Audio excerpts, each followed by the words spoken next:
যদি মরা যদি না লাগতো তাহলে তো কিছুদিন থাকা যেত। মুসা আলাইহিস সালামের সাথে আল্লাহ তো খুব কথা হতো, খুব দরদের নবী, আবদারের নবী মুসা আলাইহিস সালাম। হায়াত আর মউত নিয়ে আল্লাহর সাথে কথা হচ্ছে মুসা আলাইহিস সালামের। বলছে আল্লাহ যদি হায়াত একটু বাড়িয়ে দেওয়া হয় তাহলে তো কিছুদিন থাকা যায়। বলে থাকা যায়, যদি আরেকটু বাড়ানো হয় তা আরও থাকা যায়, আরেকটু বাড়ালে আরও থাকা যায়। তারপরে কি? হায়াত যত বাড়া যায় থাকা যায়, তারপরে কি? জবাব দেন আপনারা, তারপরে কি? বলেন না কেন? তারপরে কি? মৃত্যু। তো মরণ তো আসবেই, যতই থাকতে চাই মরণ আসবে। তো ওই মরণ যদি সম্মানের মরণ হয় সেটাই তো মুমিনের চাওয়া হয়। কথা বলেন না কেন? যেই মরণ সম্মানের সেটাই চাই সবাই। আর যে মরণ জিল্লতির মরণ এটা কেউ কামনা করে না। কামনা করে ওরাই যারা ষড়যন্ত্রকারীরা ষড়যন্ত্র করে।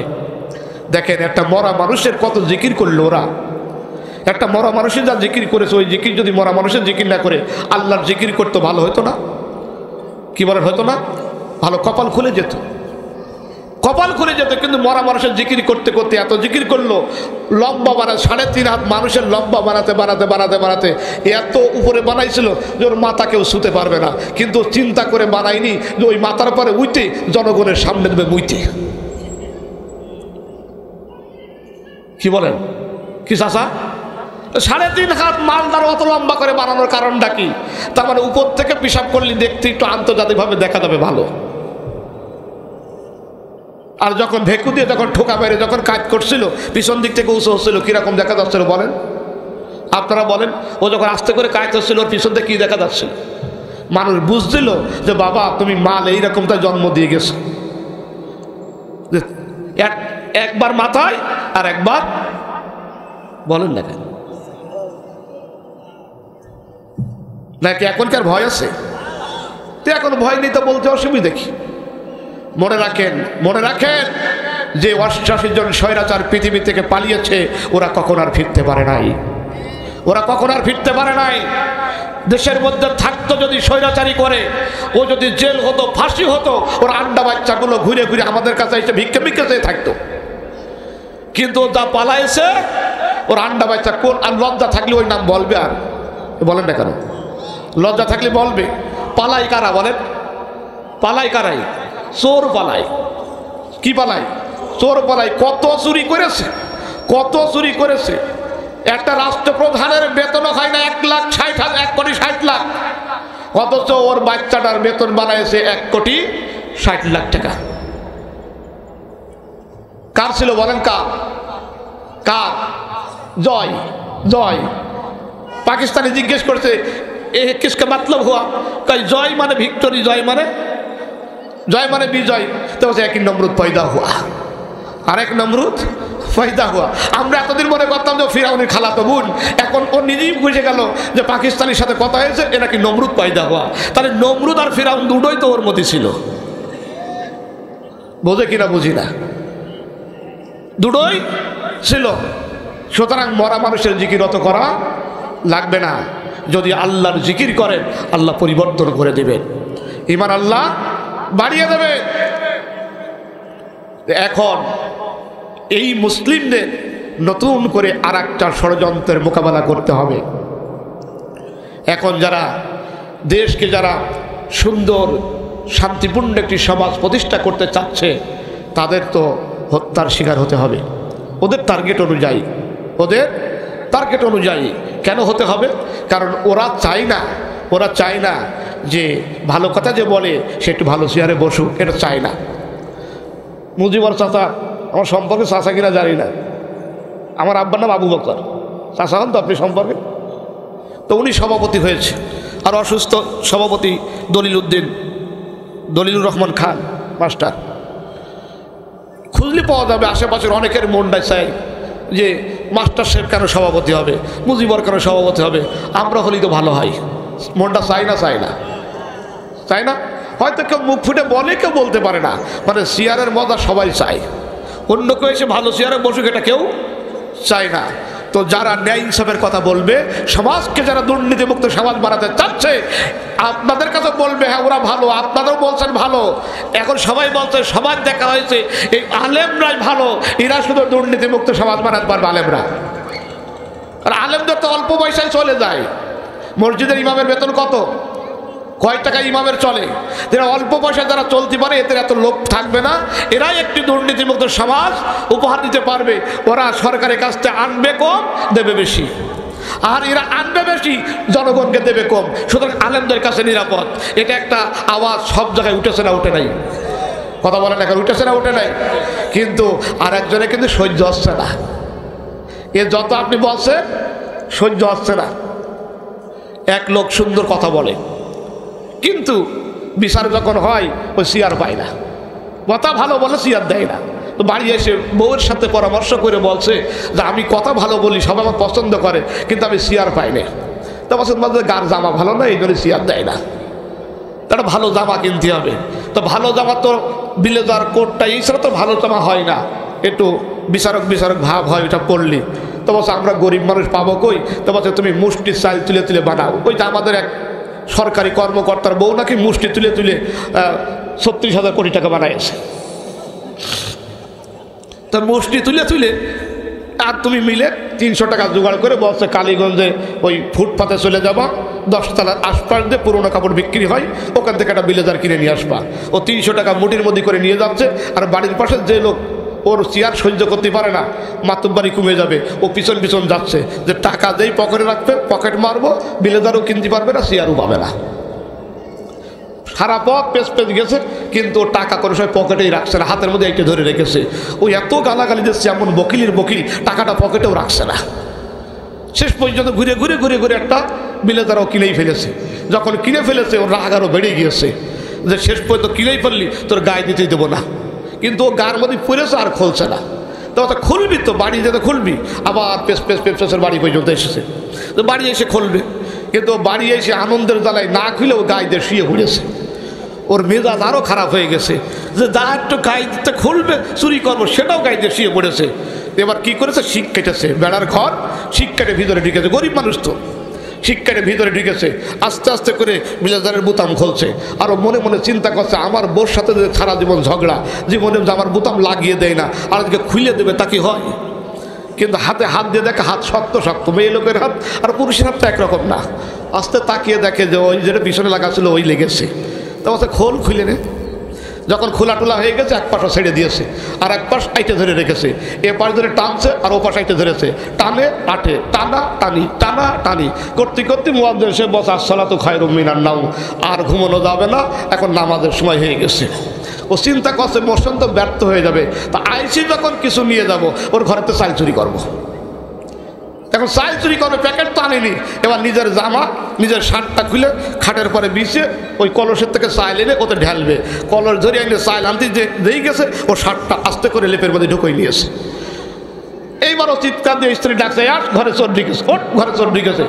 স্ত্রী বলছে না ঘরে চোর ঢুকিনি, না ঘরে চোর ঢুকিনি। বলছে চোর ঢুকেছে, বলছে চোর ঢুকিনি। ও চোরও বলছে যে হ্যাঁ ঘরে চোর ঢুকেছে, চোর না ঢুকলি আমার শার্ট গেল ঘরে। সুতরাং মনে রাখতে হবে আপনাদেরকে মনে রাখতে হবে, জালেম বিদায় করেছেন ঠিকই, কিন্তু চোর আপনার ঘরের মধ্যে ঢুকে গেছে। ভালো ব্লেজার পরে, ভালো কাপড় পরে, একটি চেয়ার দখল করে এই সমাজকে সুন্দর সমাজ বানাতে চান, ওই চোরের গোষ্ঠীরা সেটা পছন্দ করে না। এই জন্য পিছন পিছন চোখ টেরা করে বেড়াচ্ছে। তাহলে হুজুররা করবে ইমামতি, হুজুররা কেন আবার এইসব জায়গায় যাবে?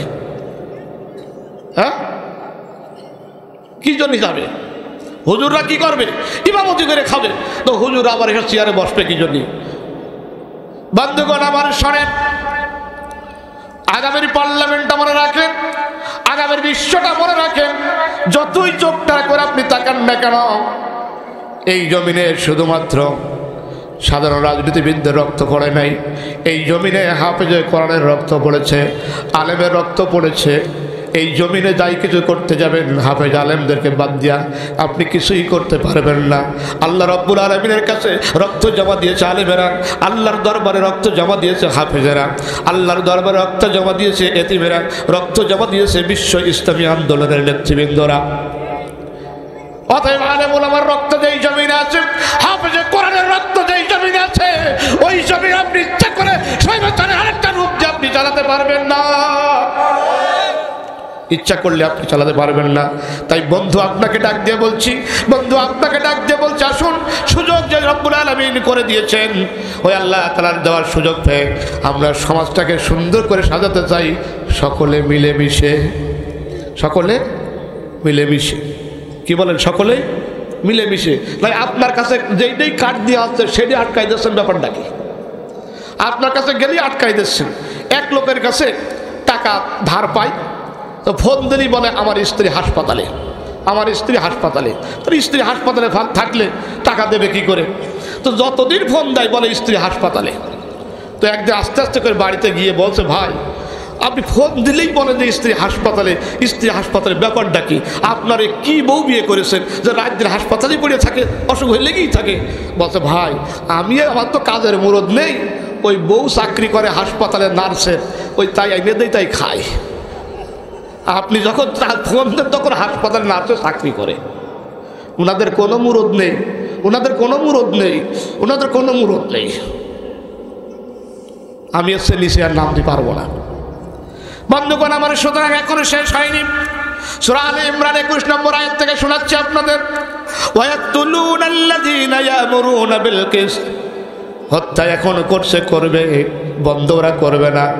এখন যাদেরকে হত্যার টার্গেট নিয়েছে তারা হবে এই সমাজকে যারা না ইনসাফ বানাতে করতে চায়, সুন্দর সমাজ যারা বানাতে চায় তাদেরকে ওরা হত্যার টার্গেট নেবে, ভালো থাকতে আপনাদেরকে দেবে না। তাই বলে কি আপনারা ভয় পাবেন? ধরে বলেন ভয় পাবেন? ভয় পাওয়ার কোনো সুযোগ নাই। আমরা নতুন করে কোনো উপরের 5টা গোলামদের কার দেখতে চাই নাই। ভারতের 5 থেকে গোলামি করে করে এদেশের আলেমদের রক্ত ঝরিয়েছেন, ইসলামী আন্দোলনের নেতৃবৃন্দ রক্ত ঝরেছে, সোজাভাবে কোরআনের কথা বলতে দেয় নাই। নতুন করে আমরা দেখতে পাচ্ছি আবারও ভারতের 5টা গোলামি করার জন্য আরেক দল খাড়া হয়ে দাঁড়াচ্ছে। সুতরাং এই কোরআনকে সামনে নিয়ে বলছি, কোরআনকে সামনে নিয়ে বলছি, বাংলার তৌহিদি জনতার সামনে দালালদের কোনো আশ্রয় থাকবে না।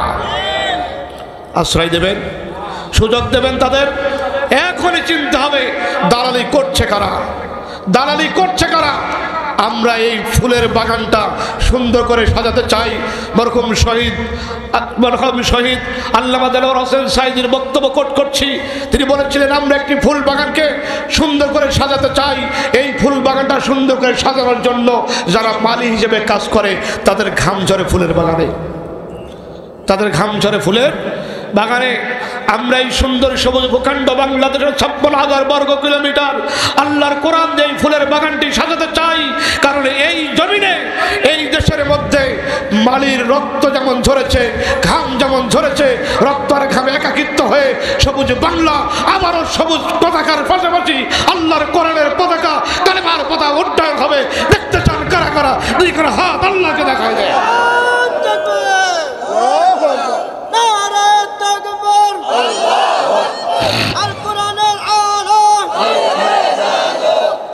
হাত নামান। রাগ করলেন আপনারা? মন খারাপ হইল? ভাই ওয়াজ শোনার জন্য লোকের সংখ্যা কমই হয়, ওয়াজ শুনতে লোকের সংখ্যা কম হয়, কারণ এখানে আল্লাহর কথা হয়। কার কথা? জোরে বলেন, কার কথা? এখানে কার কথা হয়? আল্লাহর কথা হয়। আল্লাহর পায়ে হেঁটে, আল্লাহর দেওয়া চোখে তাকিয়ে, আল্লাহর দেওয়া জবানে খেয়ে, আল্লাহর দেওয়া জিহ্বায় কথা বলে আল্লাহর পক্ষে হা না বলতে পারে না। মনে রাখতে হবে, মৃত্যুর আগে হলেও আপনার জবান আর কথা বলবে না। আল্লাহর দেওয়া হাঁটু ভাঁজ করে, আল্লাহর দেওয়া কোনই ভাঁজ করে, আল্লাহর দেওয়া কপাল জমিনে লাগিয়ে যারা সেজদা দিতে পারে নাই, দেখেন কদিন পরে জমিন তার সেজদা নেয় না, জমিন তার সেজদা নেয় না, জমিন তাকে গ্রহণ করে না। সুতরাং যদি আপনি আল্লাহর পক্ষে হা না কথা বলতে না পারেন, আপনার এই জবানের মালিক আপনার জবান বন্ধ করতে বাধ্য হবে। জিকির করেন লা ইলাহা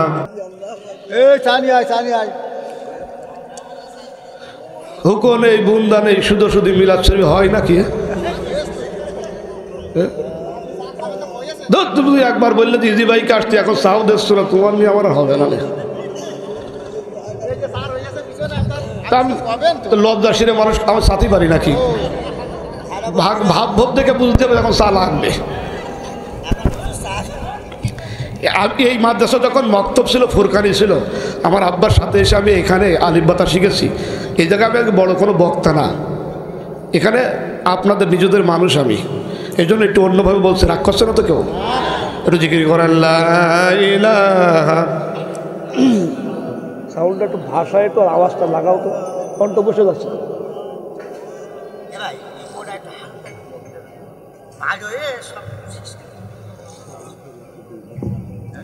সেট তো অনেকগুলো ভালো সেট, একটু ভালো করে এখানে যোগ করলে,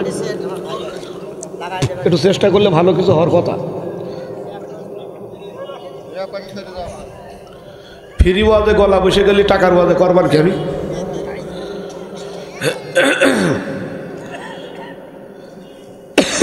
বন্ধুগণ আমার, আপনারা কি কষ্ট পাচ্ছেন? আমরা আলোচনা করছি সূরা আলে ইমরান 21 নম্বর আয়াত থেকে। কয় নম্বর? 21 নম্বর আয়াত থেকে। হত্যা এখন হচ্ছে, ভবিষ্যতেও তাদের হত্যার টার্গেট থাকবে। কাদেরকে? যারা সমাজে ন্যায় ইনসাফের কথা বলে তাদেরকে। যারা সমাজে ন্যায় ইনসাফের কথা বলে তাদেরকে শুধু ষড়যন্ত্রই করা হবে না, তাদেরকে হত্যা পর্যন্ত করা হবে। বন্ধুগণ আমার, দিনের কান দিয়ে খেয়াল করে শুনতে হবে। আল্লাহ রাব্বুল আলামিন বলেন, ততক্ষণ পর্যন্ত তোমরা লড়াই থামিও না। ওয়াকাতিলুহুম হাত্তা লা তাকুন, ওয়াকাতিলুহুম, তোমরা লড়াই করতেই থাকো, তোমাদের লড়াই চলতেই থাকো, লড়াই তোমাদের বন্ধ হবে না। হাত্তা লা তাকুনা ফিতনা, যতক্ষণ পর্যন্ত সমাজটা সুন্দর না হয়, যতক্ষণ পর্যন্ত ফিতনা মুক্ত না হয়, শৃঙ্খলায় যতক্ষণ ফিরে না আসে, ততক্ষণ পর্যন্ত তোমরা সমাজে লড়াই বন্ধ করো না ন্যায়ের পক্ষে। কিসের পক্ষে? ন্যায়ের পক্ষে। ন্যায়ের পক্ষে লড়াই করতেই হবে, লড়াই বন্ধ করা যাবে না ততক্ষণ পর্যন্ত, যতক্ষণ পর্যন্ত ফিতনা দূরীভূত না হয়। ওয়াকুনাদ-দ্বীন, আর আল্লাহর দেওয়া জীবন ব্যবস্থা যতদিন পর্যন্ত সর্বস্তরে কায়েম না হয়। তাহলে লড়াই চলবে কতক্ষণ পর্যন্ত? যতক্ষণ পর্যন্ত এই সমাজে আল্লাহর দ্বীন সর্বস্তরে প্রতিষ্ঠিত না হয়, যতক্ষণ পর্যন্ত এই সমাজ শৃঙ্খলায় ফিরে না আসে, ততক্ষণ মুমিনের লড়াই চলতেই থাকবে। মুমিনের লড়াই চলতেই থাকবে। বন্ধুগণ আমার, শুধু লড়াই করার জন্যই নয়, লড়াই চলবেই তাই নয়। কি চমৎকার করে আল্লাহ রাব্বুল আলামিন বলছেন, দুনিয়ার মানুষ খেয়াল করে শোনেন, আল্লাহ ডাক দিচ্ছেন যারা ঈমান এনেছো, যারা ঈমানদার, আল্লাহ রাব্বুল আলামিন তাদের বলছেন, খুজু হিজরাকুম, তোমরা মোকাবেলা করার জন্য প্রস্তুত হয়ে থাকো। খুজু হিজরাকুম, তোমরা প্রস্তুত হয়ে থাকো, যে কোনো সময় যে কোনো মুহূর্তে মোকাবেলা করতে হবে। মোকাবেলা করার জন্য আল্লাহ প্রস্তুত হতে বলছেন। কাদেরকে? মুমিনদেরকে, ঈমানদারদেরকে। সুতরাং ঈমানদারদের বসে থাকার কোনো সুযোগ নাই। ঈমানদারের কাজ কি শেষ? মুমিনের কাজ কি শেষ? এখন ইউনিট চলবে, ইউনিয়ন চলবে, সকল জায়গায় মসজিদ চলবে, সকল জায়গায় চলবে আল্লাহর দিন দিয়ে। এর জন্য কাজ আরও বাড়াতে হবে, কাজ আরও কী করতে হবে? বাড়াতে হবে। কারণ এতদিন যা করেছেন, এই যে মাদ্রাসায় যারা পরীক্ষা দেয়, দাখিল পরীক্ষা দেয়, দাখিল, দাখিল শব্দের অর্থ প্রবেশ করা। দাখিল শব্দের অর্থ কি? প্রবেশ করা। তারপরে তাদেরকে পড়ালেখার মধ্যে প্রবেশ করানো হলো, এখন তারা পড়ালেখা শুরু করবে। কিন্তু আমাদের ছেলেরা দাখিল পাশ করে, এসএসসি পাশ করে তারা চিন্তা করে যে এখন আমরা ফার্স্ট ইয়ারে, এখন আমরা ড্যাম কেয়ারে। ওরা যখন ফার্স্ট ইয়ারে যায় তখন কি থাকে? ফার্স্ট ইয়ার, ওরা ড্যাম কেয়ার, কিছু মনে করে না। আর আমরাও চিন্তা করি ছেলেপেলে এত কষ্ট করে লেখাপড়া করে ম্যাট্রিক পাস তো হয়ে গেছে, এই কলেজে যেয়ে তো একটু এটা ওটা করবে। কলেজে এটা ওটা করবে, অথচ দেখা যায় কলেজে এটা ওটার মধ্যে কিনা একবারই স্মার্টফোনে একটা মেসেজ লাগাই দিয়েছে, ও প্রিয়া তুমি কোথায়, শয়তান তোমার খুঁজছে। মেসেজ একটা দিয়ে দিয়েছে। না, আমি যদি সতর্ক থাকতাম, আমার সন্তানকে যদি আমি সতর্ক করতাম, ওকে যদি আমি কোরআনের আলোয় আলোকিত করতাম, আমার সন্তানটা আজকে এরকম পথভ্রষ্ট হতো না। সুতরাং পরিবার থেকে শুরু করে সকল জায়গায় আপনাকে সতর্ক থাকতে হবে, প্রস্তুত থাকতে হবে। কিসের জন্য? মোকাবেলা করার জন্য। মোকাবেলা করতে হবে শয়তানের, মোকাবেলা করতে হবে মানুষের। সেই মানুষ যেই মানুষের মধ্যে শয়তানি কর্মকাণ্ড ফুটে উঠেছে, তাদের জন্য মোকাবেলার জন্য প্রস্তুত থাকতে হবে। আর যদি আপনি ইমানদার না হন, আপনি যদি মনে করেন আমি তেমন ইমানদার নই, তাহলে আপনার জন্য আল্লাহর এই বিধান নয়। ইমানদারদেরকে আল্লাহ প্রস্তুত থাকতে বলেছেন। আপনি যদি ইমানদার নামই না করেন, আপনি যদি ইমানদার বলে দাবি না করেন, আপনার ভিতরে যদি ইমান না থাকে, আপনার প্রস্তুত থাকার দরকার নাই, আপনার জন্যই বিধান নাই। বন্ধুগণ আমার, আপনার সামনে যখনই ভয় দেখানো হবে আপনি দুর্বল হয়ে যাবে। মনে আছে নবীজি একা বাড়ি আবু জেহেলের, আবু জেহেল সবাইকে ডাকতে চাচ্ছে, আর নবীজি বললেন আমি শুধু লাঠিওয়ালা ডাকবো। ভুলে গেছেন না? মনে আছে? মনে আছে? আবু জেহেল ভয়ে কাঁপতে শুরু করলো, বললো ভাতিজা দাঁড়াও, ঘরের ভিতর থেকে আসি একটু। আবু জেহেল মাঝে মাঝেই পরামর্শ করতো স্ত্রীর সাথে।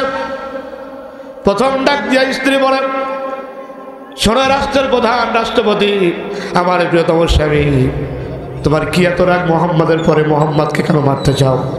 মোহাম্মদকে কেন হত্যা করতে চাও? আবু জেহেল বলছে, শোনো স্ত্রী, আজকে যে কথাটা বলবো সকালবেলায় কাউকে আর বলবা না, কারণ স্ত্রীদের কাছে কথা বললে সকালবেলায় এটা ডিসেন্টিনার মতো প্রচার হতে পারে। ভয় আছে না? শুধু বলবে বউ তোর কাছে বললাম আর কারো কাছে বলিস নি, আর এক জায়গায় যে বলবে বউ তোর কাছেই বললাম আর কারো কাছে বলিস নি। এই ভয় আবু জেহেলের ছিল না। আপনাদের স্ত্রীরা ভালো, আপনাদের সাথে আন্ডারস্ট্যান্ডিং ভালো, আপনাদের কথা কোনো জায়গায় বলে না, এটা অনেক জায়গায় হয়। আবু জেহেলের হয়তো আর কি। তো আবু জেহেল বলছে এটা কালকে কারো কাছে বলবো না। আর স্ত্রীর তো শোনার দরকার। এখন এইটা শোনার জন্য যত পামদতা দেওয়ার দরকার সবই দিচ্ছে। না না, তুমি রাষ্ট্রপ্রধান, তুমি আমার স্বামী হও, তুমি একটা কথা বলবা, তা কারোর কাছে বলবো কেন? বলো কি আসলে ব্যাপার। বলছে, শোনো স্ত্রী, মোহাম্মদকে আমি এই জন্য মারতে চাই, মোহাম্মদ খারাপ না, মোহাম্মদের চেহারা এত সুন্দর। মোহাম্মদ যখন আমার সামনে আসে আমি অপলক দৃষ্টিতে তার দিকে তাকিয়ে থাকি, আমার মন চাই না তার থেকে মুখটা সরাই, আমার চোখটা সরাতে মন চাই না। বলে তাহলে কেন তাকে তুমি মারবা? বলে এই কারণে তাকে আমাকে মারতে হবে, আমার সুপারগুলো আটা লাগানো এই চেয়ার, আমি যদি মোহাম্মদকে বাঁচিয়ে রাখি এই চেয়ার মোহাম্মদের কাছে একদিন চলে যাবে। ভয় কিসের? চেয়ারের। ভয় কিসের? চেয়ারের। মারতে চাই কেন? চেয়ারের জন্য। বলেন কিসের জন্য মারতে চাই? চেয়ারের জন্য মারতে চাই, কারণ চেয়ার বড় ভালো জায়গা, এটা চলে যাবে এই জন্য। পরামর্শ করে আসলো, বলো শোনো, তুমি যাকে ভয় দেখালে সেই মোহাম্মদ বলছে লাঠিয়াল বাহিনী ডাকবে। বলছে তুমি কি শুনে ফেলেছো? বলছে শুনেছি তো। ও মোহাম্মদ যখনই বলেছে লাঠিয়ালাদের ডাকবে, তখন তো তোমার দেখলাম চোখের ভিতরে উস্কো উস্কো ভাব, কারণ তুমি প্রায় ভয়ে শেষ হয়ে যাওয়া অবস্থায় চলে গেছো। কারণ তোমার ব্যাপার কেউ না বুঝুক, আমি তোমার ঘরের স্ত্রী, আমি তো জানি তোমার অবস্থা রাখি। বন্ধুগণ আমার, আবু জেহেলের স্ত্রী বলছে শুধু লাঠির কথা শোনার পরে কেন ভয় পেলে? মোহাম্মদ সাল্লাল্লাহু আলাইহি সাল্লাম বলছে এই কথাটা কালকে সকালে কাউকে বলো না। মোহাম্মদ যখন বলেছে সানাদুজ্জামানিয়া, আমি লাঠিওয়ালাদেরকে ডাক দিই, ও মুখ দিয়ে বলেছে আমি লাঠিওয়ালাদেরকে ডাক দিই।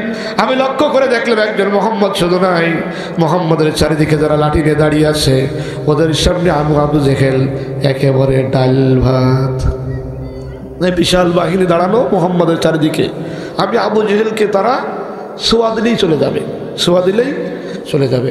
বলে ভয়টা কেন তোমার এরকম হলো? স্ত্রী জিজ্ঞেস করছে। আবু জেহেল বলছে স্ত্রী জানো না, এই রাষ্ট্র এক হাতে চালাতে গিয়ে খাই নাই এমন কোনো জায়গা আমার বাকি নাই, সব জায়গায় থেকে খেয়েছি, খাওয়ার পর অবস্থাটা আমার এখন শুধু ভয়ে থাকি শুধু মোহাম্মদের লোকেই ধরবে না, আমার নিজের লোকেও তো ধরতে পারে।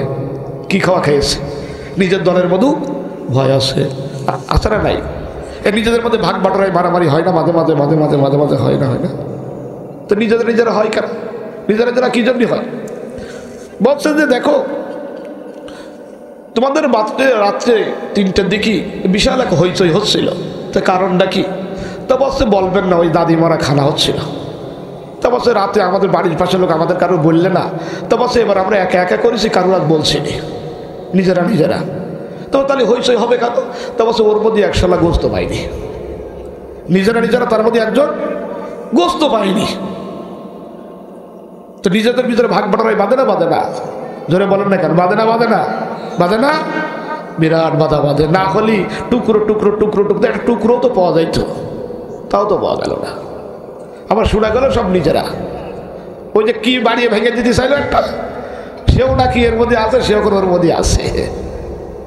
তাহলে ওরা নিজেরা নিজেরা না?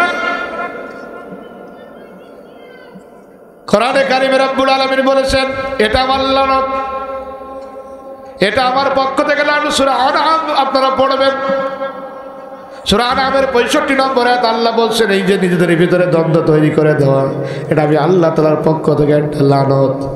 আবু জাহেল বলছে স্ত্রী গো, শুধু মোহাম্মদের লাঠিয়ালারাই আমার মারবে না, আমার মনে হয় আমি এত পরিমাণে খেয়েছি যে কোনো সময় যে কোনো মুহূর্তে আমার নিজেদের লোকজনগুলো আমাকে মারতে পারে, এই জন্য ভয়টা আমার বেশি হয়েছে।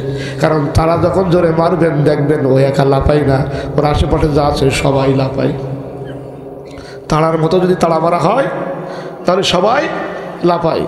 স্ত্রী বলতে কত খেয়েছ? তুমি তো জানো শুধু আমি সব যা করেছি তোমার জন্যই করেছি, যা করেছি সব তোমার জন্যই করেছি, তারপরে তুমি আমার এরকম করে বলছো তুমি আমার দুঃসময়ে একটু সাহস দেখাও। বলছো দুঃসময় কেন? মোহাম্মদ তো একা, তোমার দুঃসময় তো কত বিশাল বাহিনী তার পাশে দেখছো না, তারপরে যদি নিজের লোক ধরে আমার অবস্থাটা কি হবে? স্ত্রী ডাক দিয়ে বলছে সরব, এই রাষ্ট্রের বিশাল রাষ্ট্রপ্রধান তুমি এক কাজ করে মোহাম্মদের কাছে গিয়ে 2টি কথা বলবা। এইটা কথা বলবে, 2টা কথা বলবা মোহাম্মদের কাছে গিয়ে। 1 নম্বরে মোহাম্মদের কাছে গিয়ে বলো মোহাম্মদ তুমি না আমার আপনজন, তুমি আমার ভাতিজা, আমি না একটা কথা চাচা হয়ে বলেই ফেলেছি তোমাকে, আমার লোকজনদের ভয় দেখাইছি, তাই বলে ভাতিজা তুমি নিজের লোক হয়ে আমার ভয় দেখাবো, এটা কি আসো ঠিক? এটা কি ঠিক? মানে ওরা যা বলবো বলবে, হুজুর কিছু বলবে না। দেখেন না মসজিদ কমিটির সভাপতি হুজুর পরে যে চোখটা করে তাকে হুজুর এ ফ্যান পরিষ্কার নেই কেন? ইমাম সাহেব যদি বলে যে আপনার সাহস দিল কিনা বলার জন্য, সবাই মিলে মিছিল করে, ইমামের এত বড় সাহস সভাপতির উপরে কথা বলেছে। মানে ওনাদের ধারণা আমরা বলবো কিন্তু ইমাম সাহেব কোনো কথা বলবে না। আর আমি তো সব জায়গায় বলি যার বাড়ি বউ দাম দেয় না মসজিদ ইমামের উপরে দাঁত ধাড়া মারে। আবু জাহেলের অবস্থা আর কি? তুমি যেটা বলে দাও। আবু জাহেল এবার পরামর্শ নিয়ে এসে বলছে মোহাম্মদ তুমি আমার ভাতিজা, তুমি আমার আপন লোক, আমি নাই তোমার চাচা হয়ে একটু ভয় দেখায় ছিটকিয়ে ফেলে তুমি তাই বলে আমাকে লাঠিওয়ালা ধরে ভয় দেখাবে, এটা কি ঠিক কাজ? মোহাম্মদ সাল্লাল্লাহু আলাইহি সাল্লাম নবীজির মোহাম্মদ সাল্লাল্লাহু আলাইহি সাল্লাম আবু জাহেলের সম্পর্কে চাচা ভাতিজা। নবীজি বলছে চাচা তাহলে আমি যা আপন ভাতিজা, আমি যে আপনার কাছের মানুষ, এটাকে আপনি স্বীকার করলেন? বলে না, স্বীকার করার কি আছে, তুমি আমার নিজের লোক। তো মানে ঠেলায় যখন পড়ে তখন কি হয়? যখন নিজের লোক। দেখছেন না আড্ডা বাচ্চা বিভিন্ন জায়গায় ঘুরে ঘুরে বলছে দেখেন ওই সময় নাই ওই অজাতের ঠেলায় পড়ে ওই দল করতাম, তা আপনাকে সুবিধা টুবিধা দেখেছি না, কত মামলাতে আপনাকে ঠেকাই দিয়েছি, কত আপনাদের বাঁচাই দিয়েছি, বলেছ না বলিনি? কথা বলে না কেন? বলেছ না বলেনি? বলেছ না বলেনি? মনে রাখতে হবে এইগুলোর সবচাইতে বড় আগাছা। এই আগাছা যদি কমপ্লেন না ফেলা যায়, ও আগাছা যার ঘাড়ের পরে ওঠে তার ঘাড়ে চেপে বসে, যার ঘাড়ে উঠবে তারপরেই চেপে বসবে।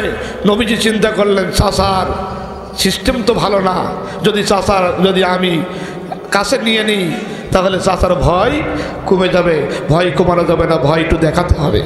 বলছে চাচা আমি আপনার আপন লোক ঠিকই, কিন্তু আপনি যাদের ডাকতে বলেছেন তারাও আপনার আপন না, আমি যাদের ডাকতে বলেছি ওরাও আমার আপন না। তাহলে পরে পরে হোক, তাহলে পরে পরে হোক। বন্ধুগণ আমার, আবু জাহেলের উদ্দেশ্য কি ছিল? মুহাম্মদকে হত্যা করবে, এই জন্য তো সে ভয় দেখাচ্ছিল নাকি? বন্ধুগণ আমার, হত্যা করবে এই ভয় দেখাচ্ছে। তাতে কি নবীজি ভয় পেয়ে গেলেন? সাহস করে করে একের পর এক নবীজি বলতেই থাকে। বন্ধুগণ আমার বন্ধুগণ, আল্লাহ রাব্বুল আলামিন বলে দিয়েছেন, লা ইয়াদুররুকুম ইল্লা যা, যদি তোমাদের কোনো কিছু হয় তবে এটা তোমরা মন খারাপ করবে না। ইল্লা যা, হরফে ইস্তিসনা, ইল্লা যা, সামান্য কষ্ট, সামান্য কষ্ট, এছাড়া কিছু না। কিন্তু আয়ুকাতিলুকুম, এই কাতালা ইউকাতিলু, কাতালা ইউকাতিলু ভাবে মুফালা থেকে মুখোমুখি দাঁড়ানো, ভাবে মুফালা মুখোমুখি দাঁড়ানো। আয়ুকাতিলুকুম, যদি তোমরা সম্মুখে দাঁড়াও, একটু ঘুরে দাঁড়াও, সম্মুখে দাঁড়াও, ঘুরে দাঁড়াও, তাহলে দেখবা ইওয়াল্লুকুমুল আদবার, ওরা পিছনে পালাচ্ছে, ওরা পিছনে পালাচ্ছে। নবীজি ডাক দিয়ে বলে, চাচা ইন্নী আখাফু আলাইকুম ইয়াউমাত তানাদ, আজকে আমি আপনাকে সতর্ক করছি, আজকে আমি আপনাকে সতর্ক করছি একটা দিনের ব্যাপারে। ইয়াউমাত তানাদ, যেই দিনটা হবে আফসোসের দিন, যেই দিন হবে আফসোসের দিন। আবু জাহেল জিজ্ঞেস করলো, মুহাম্মদ সে আফসোসের দিনটা কেমন হবে? সেই আফসোসের দিনটা কেমন হবে? সেই আফসোসটা কেমন? নবীজি জবাব দিলেন, ইয়াউমা তুওয়াল্লুনা মুদবিরিন, চাচা সেই দিনটা এমন হবে পিছনে পালাবেন কিন্তু জায়গা পাবেন না, পিছনে পালাবেন কিন্তু জায়গা পাবেন না। সেই দিনটা কোন দিন? পালাবেন কিন্তু জায়গা পাবেন না। তাহলে নবীজি আবু জাহেলকে ভালো কথা বলছে না মন্দ কথা বলছে? সতর্ক করছে, ভালো হওয়ার জন্য বলছে। কিন্তু আবু জাহেল চিন্তা করছে আমার সিয়ার দখল করছে। আবু জাহেল বলছে আমার সিয়ার দখল করছে। বলছে চাচা আমি আপনাকে সতর্ক করছি, আমি ভয় পাচ্ছি, না খাবো, আমার শঙ্কা হচ্ছে আলাইকুম আপনার ব্যাপারে, ইয়াউমাত তানাদ, সেই দিনের ব্যাপারে যদি আপনি আফসোস করবেন। বলছে ভাতিজা সেই দিনটা কোন দিন? আল্লাহ আগেই জবাব দিয়ে রেখেছে, হে নবী আপনি ওই দিনটা সম্পর্কে জানাই দেন না কেন? ইয়াউমা তুওয়াল্লুনা মুদবিরিন, সেই দিনটা হবে পিছনে পালানোর দিন। সেই দিনটা হবে কি? পিছনে পালানোর দিন। ছাত্ররা যখন সামনে থেকে ঢুকেছে তখন কোন দিক থেকে পালিয়েছে? বোঝে কিনা বুঝি না, কোন দিক থেকে পালাইছে? কোন দিক পালাইছে? কিন্তু দুঃখ হইল যে ওই রাতে মনে হয় তাহাজ্জুদ পড়িল না, ওই রাতে তাহাজ্জুদ মনে পড়িল না, সময় পাইল না মনে হয়। তো এই বেলা কিছু ছেলে পেলে খুঁজে পাইলো, উঁচু করে করে দেখাইলো, আমি আর নাম বলছি না, বেলা কিছু দেখাইলো, তার সে যায় না আওয়াজটা দেখালে না কেউ। কি তাহাজ্জুদ পড়া পড়েছে, সে যায় না আবার শুদ্ধ পড়ে ফেলেছে, যায় না আবার শুদ্ধ পড়েছে, সেটা পাওয়া গেল না। বন্ধুগণ আমার, নবীজি বলছেন ইয়াউমা তুওয়াল্লুনা মুদবিরিন, সেই দিনটা হবে পিছনে পালানোর দিন। সেদিন কি দিন? পিছনে পালানোর দিন। এই কথা বলার সঙ্গে সঙ্গে আবু জাহেলের ভয় আরো বেড়ে গেছে, ভয় আরো বেড়ে গেছে। তাহলে আমার খুব তাড়াতাড়ি পালাতে হবে, কারণ আবু জাহেল যেন মুহাম্মদ যা বলে ওটা সত্য কথা, মুহাম্মদ যা বলে ওটা সত্য কথা, মুহাম্মদ যা বলে ওটা সত্য কথা, মুহাম্মদ যা বলে ওটা সত্য কথা। বলুন সুবহানাল্লাহ। মুহাম্মদ যেটা বলছে ওটা একেবারে বাস্তব, এটা আপনি না মানলো আবু জাহেল মানে। এই জন্য যখনই বলেছে পালানোর দিন তখন ওর ভয় আরো বেড়ে গেছে। ভয় আরো কি হয়েছে? বেড়ে গেছে ভয়। এমন ভয় পাবে আবু জাহেল, এমন ভয় পাবে আবু জাহেল, পিছনে পালানোর দিন আসতেছে। আবু জাহেল ডাক দিয়ে বলে, ভাতিজা একটু পরামর্শ করার সময় কি পাওয়া যাবে না? একটু বলার সময় কি পাওয়া যাবে না? একটু ওসিয়ত করার সময় কি পাওয়া যাবে না? সেই সময় কি এইভাবেই পালাতে হবে? বলে এই জন্য পালাতে হবে, ওই কতই লোক মুখোমুখি যখন দাঁড়িয়ে যায় তখন পালানোর আর কোনো সুযোগ থাকে না। মুখোমুখি দাঁড়ালে আর পালানোর সুযোগ থাকে না ভাই, মুখোমুখি যখন দাঁড়ায় পালানোর সুযোগ থাকে না। এই কারণে ও খাইতে খাইতে এমন পর্যায়ে চলে যায় যে লোভের ঠেলায় ওই যে আল্লাহকে ভুলে গেছে, আল্লাহ ওর নিজের ব্যাপারে ভুলিয়ে দিয়েছে। সূরা হাসর, ওলা তাকুনু কাল্লাযিনা নাসুল্লাহ ফাআনসাহুম আনফুসাহুম, আল্লাহ যে বলে দিয়েছিলেন যদি আমার ভুলে যাও তাহলে আমি তোমার ব্যাপারে ভুলিয়ে দেব। আচ্ছা যদি না বোঝেন আমি একটু দৃষ্টান্ত দিলে বুঝবেন। এই যে ইঁদুর বাবাজি, ইঁদুর এই ইঁদুর তো আমরা সবাই চিনি। ছোটবেলায় দাঁত যদি পড়ে যেত মা খালারা বলতো যে ইঁদুরের গর্ত যে দাঁতটা দিয়ে বল ইঁদুর বাবাজি এই দাঁতটা দেও আর তোমার ভালো দাঁতটা দাও। তা আমরা ওই গর্তের কাছে যে দাঁত দিতাম আর বলতাম, ইন্দুর বাবাজি তোমার ভালো দাঁতটা দাও আর আমার এই দাঁতটা তোমার নাও। ইন্দুর আমাদের কথা শুনে সেই দাঁত দিল, দেওয়ার পরে আমাদের ভিতরে ইঁদুরের স্বভাব ঢুকে গেল। ঢুকে যাওয়ার পরে পরের গম, পরের আলু, পরের মাল, টিসিবি, কাবি খা, যা পাইলাম সব খাইলাম। গর্তই ঢুকতি ঢুকতি ঢুকতি ঢুকতি ঢুকতি ইন্দুরি গর্তই দেখবেন এত জমা করেছে। ওই যা জমা হয় ছেলে পেলে মাঝে মাঝে বিলি যে গর্ত খুঁজে সে ধান বের করতে হয়, বের করলে মেলাগুলো ধান পাতাম, অনেক অনেক ধান হইতো। তো ও যা গর্তে জোগাড় করেছে তো 6 মাস তো নিশ্চিন্তায় যাওয়ার কথা, আর এক সিজন আসা পর্যন্ত বলেন যাওয়ার কথা না। কিন্তু এত জমা করার পরেও ওর এত লোভ হলো কেন? ওই খাঁচার মধ্যে একটা বিস্কুট ঝুলন রয়েছে, ওই দিকেও লোভ হলো কি জন্যে? কি জন্য বলেন? ও ওই গর্তর এত জমা করা খাবার রেখে ও আস্তে আস্তে আস্তে করে যার ধান জমা করেছে আবার তার বাড়ি এসে এ অসহায় মানুষ কি করবে, ইঁদুরের সাথে পারে না, শেষ পর্যন্ত খাঁচা পেতে একটা বিস্কুট ঝুলাই দিয়েছে। আমরা ওই 6 জন ঝুলাই দিলাম আর কি, ওই 6 জন ছোট ছোট 6টা বিস্কুট ঝুলাই দিলাম চারিদিকে খাঁচা পেতে। একটু মিলাই নেন, মিলান। তা আমরা বুঝলাম যে যা মাল জমা করেছে, যা জমা করেছে 36,000 কোটি টাকা, 53,000 কোটি টাকা, সুইস ব্যাংক, বেগম পাড়া, জনমের খাওয়া যা খেয়েছে, ও যদি 5 বছর খেয়ে চলে যেত তাও তো হইতো, 10 বছর খেয়ে চলে যেত তাও হইতো, 15 বছর খেয়ে চলে যেত তাও হইতো, আবারও 8 মাস। শেষ পর্যন্ত ওই 20 কোটির লোভে ও চলে আসলো। এসে বলল ওই যে আল্লাহ ভুল করাই দেবে একটা শব্দ, ও মনে করিল রাজাকার বলে ফেলি, এত যাবত এই রাজাকার আর মুক্তিযুদ্ধ চেতনা দিয়েই তো আমি মাল জমাইছি, সব যা হয়েছে সব রাজাকার। আমরা মঞ্চে গেলি আগে বলে দিত এটা রাজাকার আর ওরা মুক্তিযোদ্ধা, মানে ওদের দেশ আর আমরা রাজাকার হয়ে আছি। আল্লাহ বললেন যে যেটা তুমি বলেছ সেইটাই আবার ঘুরিয়ে তোমার 20 বানাবো, সেটা আবার 20 বানাবো। শব্দ তো একটাই ছিল, কি বলেন? কি ছিল? রাজাকার রাজাকার। কি স্লোগান তৈরি করলো ছেলেবেলা। এইসব ছেলেপেলেগুলো পাইলে একটু আদর করবেন, ভালোবাসবেন। বলে রাজাকার রাজাকার, কে বলেছে? কে বলেছে? স্বৈরাচার।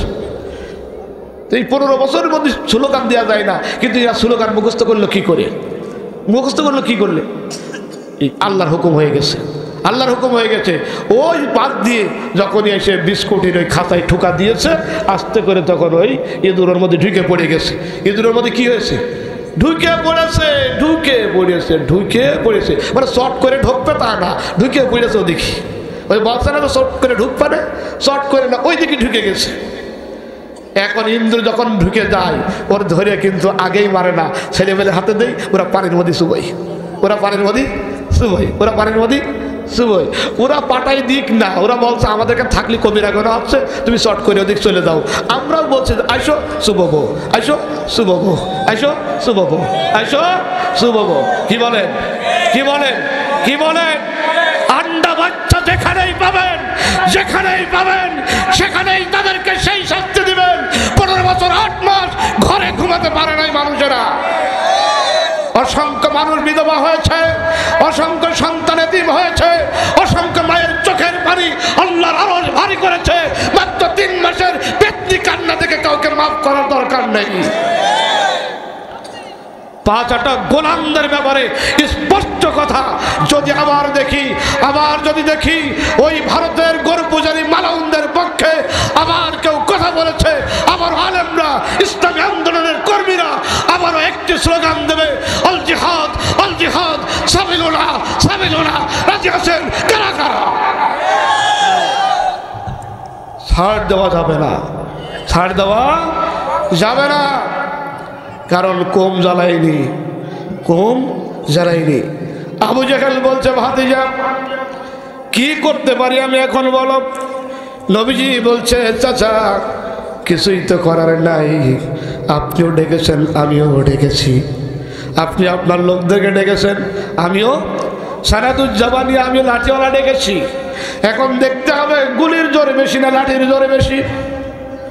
বলেন না কেন, কিসের জোর বেশি? জোরে বলেন, কিসের জোর বেশি? লাঠির জোর বেশি, লাঠির জোর বেশি। কারণ এই লাঠি যেমন তেমন লাঠি না, এই লাঠি ছিল মুসা আলাইহিস সালামের মুজিজা। এ লাঠি আজকে নতুন আসেনি, এ লাঠি ছিল সুলাইমানের হাতে, এ লাঠি থাকে ইমামের হাতে, এ লাঠি থাকে ইসলামী আন্দোলনের নেতৃবৃন্দের হাতে। এ লাঠি যদি একবার ঘরে পিছনে তাকাতে চায় না, এ যেমন তেমন লাঠি না তো। লাঠি দেখে ভূত পলায়, লাঠি দেখে কি পলায়? যদি কারোর ঘাড়ে যদি পড়ে যায় তো শুধু বলার দরকার যে তে কেলে বাঁশের আগা কেটে আনছি, আগা কাটার আগে শুধু বলবেন তে কেলে বাঁশের আগা কেটে আনছি। ও বলবে যে চলে যাচ্ছি চলে যাচ্ছি, চলে যাওয়ার সময় নাকি জুতোর মালা গলায় দিয়ে যাওয়া লাগে। তাই আসলে কপাল ভালো, পেতনি গেল তার জুতোটা নিয়ে গেল না, এমন পলানো পলারে। এই যে মুরব্বী না হলে সাই দেবে কিনা? আপনারা কি রাগ করছেন নাকি? বন্ধুগণ আমার, সময় কতটুকু পাবো জানি না, একটু মিলাই নিয়ে যান, একটু মিলাই দেখবেন আল্লাহর কথাগুলো কত বাস্তব।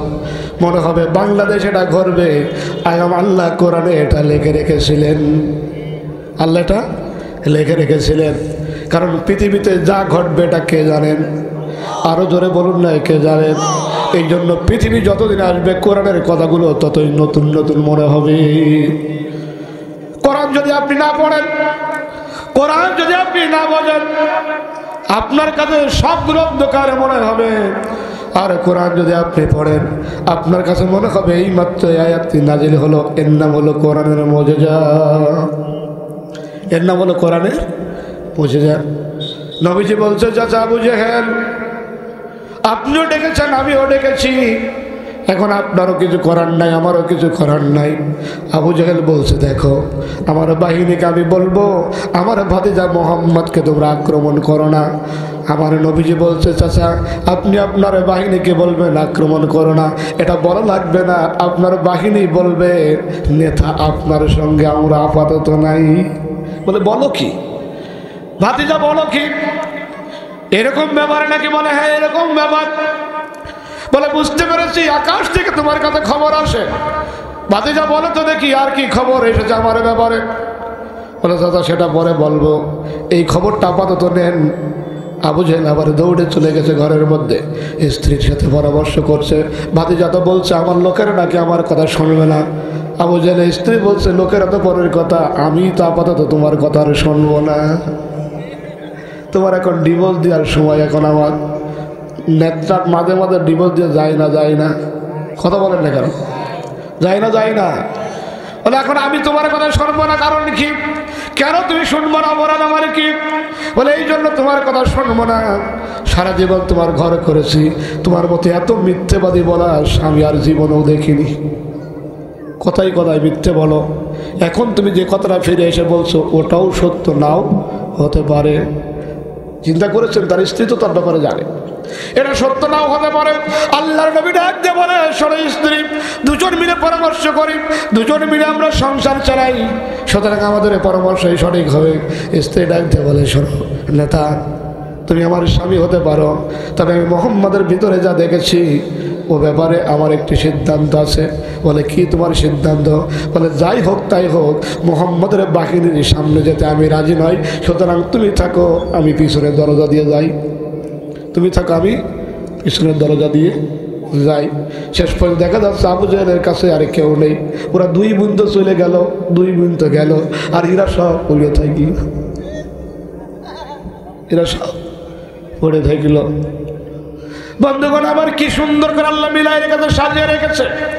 সুতরাং যত ষড়যন্ত্রকারীরা ষড়যন্ত্র করো, আল্লাহ রাব্বুল আলামিন বলেন কোন ষড়যন্ত্র তাদের চলবে না, সকল ষড়যন্ত্র ব্যর্থ হয়ে যাবে। আল্লাহ রাব্বুল আলামিন বলেন, সুতরাং ওদেরকে শুনিয়ে দাও, ফাকিদুনি জামিয়া, তোমরা চতুর্দিক থেকে ষড়যন্ত্র করতেই থাকো, যত ষড়যন্ত্র আছে সব ষড়যন্ত্র করতে থাকো। সোম্মালা তুনজিরুন, আপনি অবকাশ দিও না, তাতে আমার কোনো অসুবিধা নাই, আমি এই ষড়যন্ত্রের ভয় পাই না। তাহলে আবার যদি কোনো ষড়যন্ত্র হয়, এই ষড়যন্ত্রের ভয় পাবেন আপনারা? ভয় পাবেন? তাহলে আগামী রাজনৈতিক চ্যালেঞ্জ মোকাবেলা করার জন্য প্রস্তুত? মুসলমান প্রস্তুত? কথা বলেন প্রস্তুত? ইন্টেলেকচুয়াল বুদ্ধিভিত্তিক চ্যালেঞ্জের মোকাবেলা করতে কি প্রস্তুত?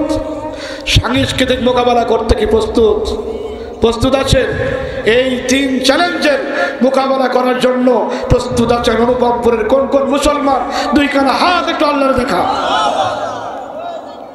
আল্লাহ কবুল করুন, আমিন। এটা জিকির করেন লা ইলাহা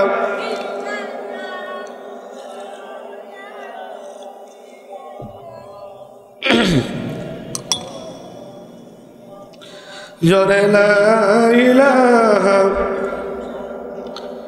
লা ইলাহা লা ইলাহা ইল্লাল্লাহ মুহাম্মাদুর রাসূলুল্লাহ সাল্লাল্লাহু আলাইহি ওয়াসাল্লাম। নবীজি ডাক দিয়ে বলেন, চাচা এখন কি আপনার সিদ্ধান্ত বলেন? আবু জেহেল ডাক দিয়ে বলে, ভাতিজা আমার সব সিদ্ধান্ত ব্যর্থ হয়ে গেছে, তুমি যা সিদ্ধান্ত দিবা তোমার সিদ্ধান্ত আমি এখন মেনে নেব। আল্লাহর নবী বললেন, চাচা সিদ্ধান্ত একটাই হলো, আমার কথা আমি বলবো না, আপনাকে একটু পড়ে নিতে হবে তাওহীদের কালিমা লা ইলাহা ইল্লাল্লাহু মুহাম্মাদুর রাসূলুল্লাহ সাল্লাল্লাহু আলাইহি ওয়াসাল্লাম। বলো ভাতিজা আগে একটু ভালোই ছিল, লা ইলাহা ইল্লাল্লাহ পর্যন্ত বলা যায়, কিন্তু মুহাম্মাদুর রাসূলুল্লাহ বলা যাবে না। মুহাম্মাদুর রাসূলুল্লাহ বলা যাবে না। মুহাম্মাদুর রাসূলুল্লাহ যদি বলি তাহলে তো তাই মেনে নেওয়া হলো, তাহলে তাই মেনে নেওয়া হলো, তাহলে এত কিছু করার দরকার ছিল না। সুতরাং একটু ভালো করে বলবেন যে তোমরা আসছো ঠিকই, তো একটু কলমাটা বলো যে এখন থেকে আমরা ধর্মনিরপেক্ষ মতবাদ আর কায়েম করবো না। যারা আসছে তাদেরকে বলবেন কি যে এখন থেকে আমরা ধর্মনিরপেক্ষ মতবাদের পক্ষে নেই, এইটা তোমরা স্বীকৃতি দিতে পারছো কিনা, এটা তোমরা স্বীকৃতি দিতে পারছো কিনা, এইটা বলবে। এই সাউন্ডটা দেখো